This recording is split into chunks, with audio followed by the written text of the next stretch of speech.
you're keeping up with trade talks or any other NBA news for that matter, you know the name Shams Charania of Yahoo Sports, who joins us to get into the nitty-gritty with the clock counting down inside 48 hours now. Shams, let's start with the name we've almost never heard in the run-up to previous trade deadlines, but one you brought up today, LeBron James. You wrote that the King is committed to Cleveland through this season and not interested in waiving his no-trade clause. I guess my first question is, how many teams have called the Cavs inquiring about that?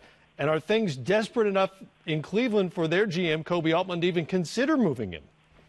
Guys, great joining you. And, you know, this story came out because the belief over the last 48 hours from teams around the league has been that the Cavaliers could approach James about the possibility of dropping his no-trade clause. And this has been a discussion point among several teams. And there have been teams that have done their own due diligence, more so privately, around LeBron than they have directly to the Cavaliers. But sources told me today LeBron James remains determined to win with this group, compete for a championship in Cleveland this season, and won't waive his no-trade clause.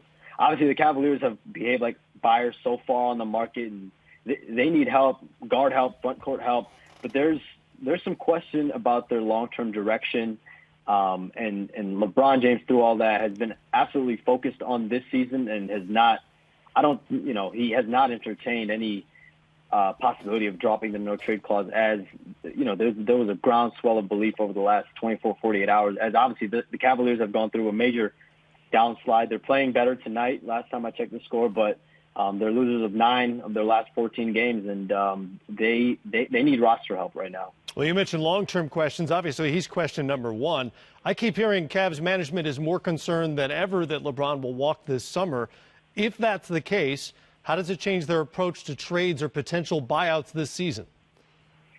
From everything I've heard, they're still going to be aggressive as far as trades are concerned. They're still going to shop for they need guard help and they need front court help. And whether it's a name like George Hill that's been mentioned for over the last month since I reported that they emerged as a suitor for him, or if it's a guy like Derek Favors, I think they're going to be aggressive in finding guard and front court help. But there's no question you're not going to give up a potential high lottery pick that they got in the Kyrie Irving trade, which obviously looks great for Boston right now, but you're not going to give up that high of a pick if this team might lose the best player in the world right now. I don't know if you want to call it aggressive or desperate, but who is the team working the phones the hardest, trying to get something done over the next 2 days? Man, I think this trade deadline more than others, you have so many players that could be moved, and you have so many teams that are open for business. We would be sitting here for probably 30 minutes just going through every single team, but there's no question the Utahs, the Denvers, Sacramento, and Cleveland have obviously talked trade with each other. Everyone wants to talk about the Clippers having DeAndre Jordan, Lou Williams, and even a potential guy like Avery Bradley, who had a lot of interest around the league when he was with Detroit, and is sure to have a lot of interest now that he's with the Clippers. And he's going to be a pending free agent, a guy who could be in line for a major contract in free agency. But what you're noticing more and more this trade deadline is teams are seeking first-round picks. These are very valuable assets, whether it's a guy like Tyreke Evans of Memphis or Rodney Hood of Utah or Marcus Smart of Boston. These teams want first-round picks, but there's not that many first-round picks to go around, and unless the price, the price matches, go down, unless these teams back off of their demands, that's not going to be met as of yet.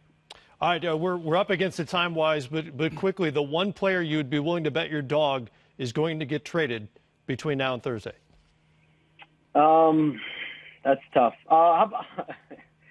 Let's go with one of the Can I say one of the Clippers, whether it's DeAndre Jordan or Lou Williams? I'll go with one of them. I think the Clippers have wanted to keep Lou Williams. They've discussed, as I reported last month, they've discussed an extension with him for a while now, for weeks, and I think they've loved the job